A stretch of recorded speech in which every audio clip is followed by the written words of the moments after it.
ایک مرتبہ حضرت عوف بن مالک اشجعی رضی اللہ تعالی عنہ کے ایک فرزند کو جن کا نام سالم تھا مشرکوں نے گرفتار کر لیا تو عوف بن مالک رضی اللہ تعالی عنہ بارگاہ رسالت میں حاضر ہوئے اور اپنی مفلسی فاقہ مستی کی شکایت کرتے ہوئے یہ عرض کیا کہ مشرکوں نے میرے بچے کو گرفتار کر لیا ہے، جس کے صدمہ سے اس کی ماں بے حد پریشان ہے، تو اس سلسلے میں آپ مجھے کیا کرنا چاہیے؟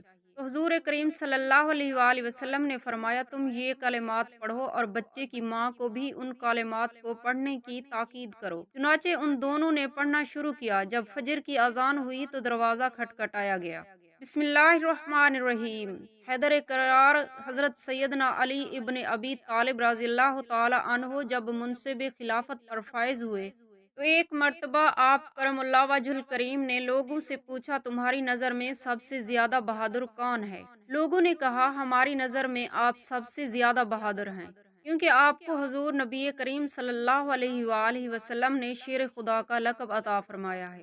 آپ رضی اللہ تعالی عنہ نے فرمایا، نہیں، میرا مقابلہ ہمیشہ اپنے برابر کے لوگوں سے ہوا اور میں نے سیدنا صدیق اکبر رضی اللہ تعالی عنہ سے زیادہ بہادر کسی کو نہیں دیکھا۔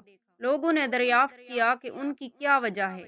آپ رضی اللہ تعالی عنہ نے فرمایا، غزوہ بدر کے موقع پر حضور اقدس صلی اللہ علیہ وآلہ وسلم کے لیے جب سائبان بنایا گیا تو سوال اٹھا، حضور نبی کریم صلی اللہ علیہ وآلہ وسلم کی حفاظت کون کرے گا اور مشرکین کو ان کے ناپاک ارادوں سے کون روکے گا؟ اسی موقع پر سیدنا صدیق اکبر رضی اللہ تعالی عنہ آگے بڑھے اور حضور نبی کریم صلی اللہ علیہ وآلہ وسلم اللہ کے بعد حفاظت فرمائی۔ سیدنا صدیق اکبر رضی اللہ تعالی عنہ اپنی تلوار نیام سے نکالے اپنی جگہ پر ڈٹے رہے اور کسی مشرکین کو حضور نبی کریم صلی اللہ علیہ وآلہ وسلم کے نزدیک نہ جانے دیا۔ غزوہ بدر میں جو مشرکین مارے گئے تھے ان میں بیشتر کا تعلق قریش سے تھا اور وہ قریش کے سرداروں میں سے تھے۔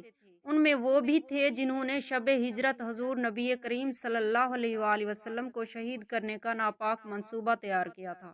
غزوہ بدر میں شکست کے بعد قریش نے بدلہ لینے کی غرض سے کئی قبائل کو متحد کیا اور جنگ کی تیاریاں شروع کر دی۔ جنگ کے لیے انہوں نے چندہ جمع کیا۔ اسی دوران قریش کا ایک قافلہ جو سامان تجارت فروخت کرنے کے بعد ایک کثیر منافع لے کر لوٹا تھا، اس نے بھی 2.5 لاکھ درہم فراہم کر دیے۔ حضور نبی کریم صلی اللہ علیہ وآلہ وسلم کے چچا حضرت سیدنا عباس رضی اللہ تعالی عنہ جو مکہ مکرمہ میں ہی مقیم تھے، انہوں نے قریش کی جنگی تیاریاں کی اطلاع ایک قاصد کے ذریعے حضور نبی کریم صلی اللہ علیہ وآلہ وسلم تک پہنچا دی۔ ربیع الاول میں حق و باطل کے درمیان دوسرا معرکہ احد کے مقام پر ہوا۔ احد مدینہ منورہ سے 3 میل کے فاصلے پر ایک وادی ہے۔ مشرکین کا لشکر جنگی ساز و سامان سے لیس تھا اور 3000 کے نفوس پر مشتمل تھا۔ حضور نبی کریم صلی اللہ علیہ وآلہ وسلم نے صحابہ کرام رضوان اللہ تعالی علیہم اجمعین کو جنگ کی تیاری کا حکم دیا اور 1000 مجاہدین کا لشکر لے کر احد کے مقام پر پہنچے۔ 1000 مجاہدین کے لشکر میں سے 300 لوگ عبداللہ بن ابی سلول منافق کے ساتھی تھے، جنہیں وہ راستہ سے واپس لے گیا، اور یوں آپ صلی اللہ علیہ وآلہ وسلم کے جانثاریوں کی تعداد 700 رہ گئی۔ حق و باطل کے درمیان جب جنگ شروع ہوئی تو حضور نبی کریم صلی اللہ علیہ وآلہ وسلم نے حضرت عبداللہ بن جبیر رضی اللہ تعالی عنہ کو 50 تیر اندازوں کے ایک دستہ کے ہمراہ احد پہاڑ کی پشت پر تعینات کر دیا تاکہ اگر دشمن پشت سے حملہ آور ہو تو وہ انہیں روک سکے۔ ابتدا میں مجاہدین نے مشرکین کی کمر توڑ دی اور وہ میدان جنگ چھوڑ کر بھاگنے پر مجبور ہو گئے۔ لشکر اسلام میں کچھ مجاہدین ایسے بھی تھے جو نئے نئے مسلمان ہوئے تھے۔ انہوں نے جب مشرکین کو میدان جنگ سے بھاگتے دیکھا تو مال غنیمت لوٹنا شروع کر دیا۔ حضرت عبداللہ بن جبیر رضی اللہ تعالی عنہ کی قیادت میں جو لشکر احد پہاڑ کی پشت پر تعینات تھا، اس نے اپنی جگہ چھوڑ دی اور مال غنیمت سمیٹنے میں مصروف ہو گئے۔ حضرت خالد بن ولید جو اس وقت مسلمان نہ ہوئے تھے، ان کی سربراہی میں مشرکین کے ایک لشکر نے مسلمانوں پر پشت سے حملہ کر دیا، جس میں 70 سے زیادہ مسلمان شہید ہو گئے۔ حضور نبی کریم صلی اللہ علیہ وآلہ وسلم کے جانثاروں نے آپ صلی اللہ علیہ وآلہ وسلم کا محاصرہ کر لیا اور آپ صلی اللہ علیہ وآلہ وسلم کا دفاع اپنی آخری سانسوں تک کرتے رہے۔ حضور نبی کریم صلی اللہ علیہ وآلہ وسلم کے دانت مبارک شہید ہو گئے اور افواہ پھیل گئی کہ آپ صلی اللہ علیہ وآلہ وسلم کو شہید کر دیا گیا ہے۔ صحابہ کرام رضوان اللہ تعالی علیہم اجمعین کے جوش و خروش میں کمی پیدا ہونا شروع ہو گئی، اور پھر اسی موقع پر حضرت سیدنا حمزہ رضی اللہ تعالی عنہ، جو کہ حضور نبی کریم صلی اللہ علیہ وآلہ وسلم کے چچا تھے، انہوں نے مشرکین پر تابڑ توڑ حملے کرنا شروع کر دیے اور انہیں ہندا کے غلام حبشی نے شہید کر دیا۔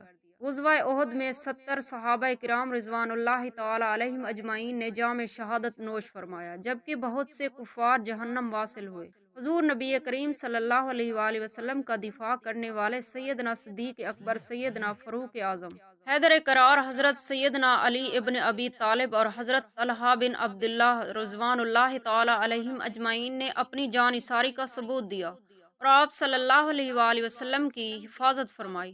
روایت میں آتا ہے حضور نبی کریم صلی اللہ علیہ وآلہ وسلم اکثر و بیشتر احد پہاڑ پر تشریف لے جاتے اور فرماتے تھے، یہ وہ پہاڑ ہے جس سے ہمیں محبت ہے اور اسے بھی ہم سے محبت ہے۔ حضور نبی کریم صلی اللہ علیہ وآلہ وسلم شہدائے کی قبور پر بھی تشریف لے جاتے اور فرماتے، تم پر سلام ہو، تمہارے حوصلہ اور صبر کی وجہ سے تمہیں آخرت میں بہترین انعام ملا ہے، تاکہ مومن جان لیں اور منافق جانے، اور جو نقصان تمہیں اس لڑائی کے دن پہنچا وہ اللہ کے حکم سے تھا، اور وہ اس لیے تھا تاکہ دیکھے کہ تم میں سے کون ایمان والا ہے اور کون منافق ہے۔ روایت میں آتا ہے غزوہ احد کے موقع پر جب لشکر اسلام اور کفار آمنے سامنے ہوئے تو ابو سعید بن ابی طلحہ کفار کے لشکر سے باہر نکلا اور اس نے آ کر لشکر اسلام کو للکارا کہ کون ہے جو اس کا مقابلہ کرے۔ حضور نبی کریم صلی اللہ علیہ وآلہ وسلم نے حیدر کرار حضرت سیدنا علی ابن ابی طالب علی رضی اللہ تعالی عنہ کو اشارہ فرمایا اور آپ رضی اللہ تعالی عنہ نے بجلی کی رفتار کی مانند آگے بڑھ کر اس پر ایک ہی وار کیا، جس سے وہ نیچے گر پڑا اور اس کی پچھلی شرمگاہ کھل گئی۔ لشکر اسلام نے دیکھا آپ لشکر میں ہی موجود تھے، لیکن للکارنے والا واصل جہنم ہو چکا تھا۔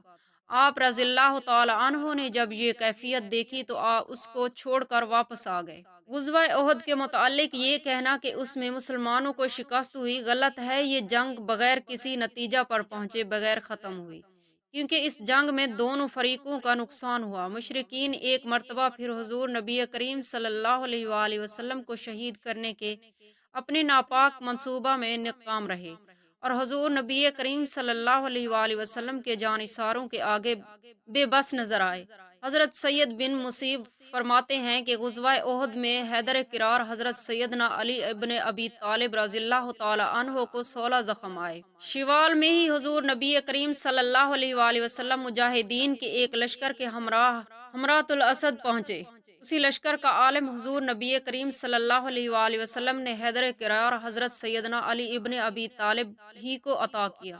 حمرات الاسد پہنچنے کے بعد حضور نبی کریم صلی اللہ علیہ وآلہ وسلم نے 2 افراد کو گرفتار کیا، جن میں ابو غرہ نامی ایک شاعر بھی تھا، جسے غزوہ بدر میں قید کیا گیا اور اسی شرط پر رہا کہ کیا کیا گیا کہ وہ کبھی دوبارہ مسلمانوں کے مقابلے پر نہیں آئے گا۔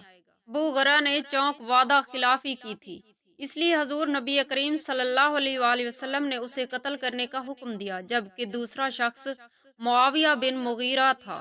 سیدنا عثمان ابن عفان ضیاء نے معاویہ بن مغیرہ کی سفارش کی، جس پر حضور نبی کریم صلی اللہ علیہ وآلہ وسلم نے اس شرط پر کہ وہ 3 دن کے اندر اندر مدینہ منورہ چھوڑ دے، اس کو امان دے دی۔ معاویہ بن مغیرہ نے اپنا قیام مدینہ منورہ میں 3 دن سے زیادہ کر لیا، جس پر حضور نبی کریم صلی اللہ علیہ وآلہ وسلم نے حضرت عمارہ بن ثابت کو بھیج کر اسے قتل کروا دیا۔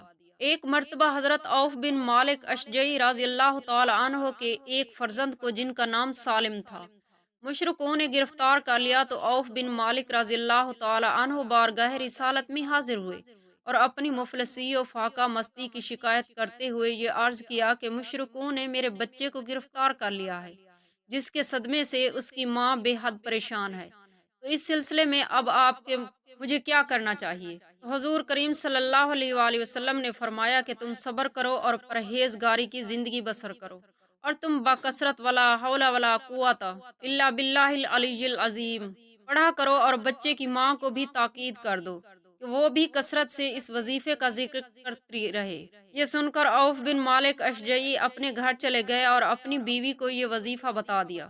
پھر دونوں میاں بیوی اس وظیفے کو باکثرت پڑھنے لگے۔ اسی دوران میں وظیفہ کا یہ اثر ہوا کہ ایک دن مشرکین سالم کی طرف سے غافل ہو گئے۔ چنانچہ موقع پا کر حضرت سالم مشرکوں کے قید سے نکل بھاگے اور چلتے وقت مشرکوں کی 4000 بکریاں اور 50 اونٹوں کو بھی ہانک کر ساتھ لائے اور اپنے گھر پہنچ کر دروازہ کھٹکھٹایا۔ ماں باپ نے دروازہ کھولا تو حضرت سالم موجود تھے۔ ماں باپ بیٹے کی ناگہاں ملاقات سے بے حد خوش ہوئے اور عوف بن مالک اشجعی رضی اللہ تعالی عنہ نے حضور صلی اللہ علیہ وآلہ وسلم کو اپنے بیٹے کی سلامتی کے ساتھ قید سے رہائی کی خبر سنائی اور آپ کے قدم بوسی کی۔ اللہ پاک ہم تمام مسلمانوں کے بچوں پر اپنا رحم عطا فرمائے، آمین یا رب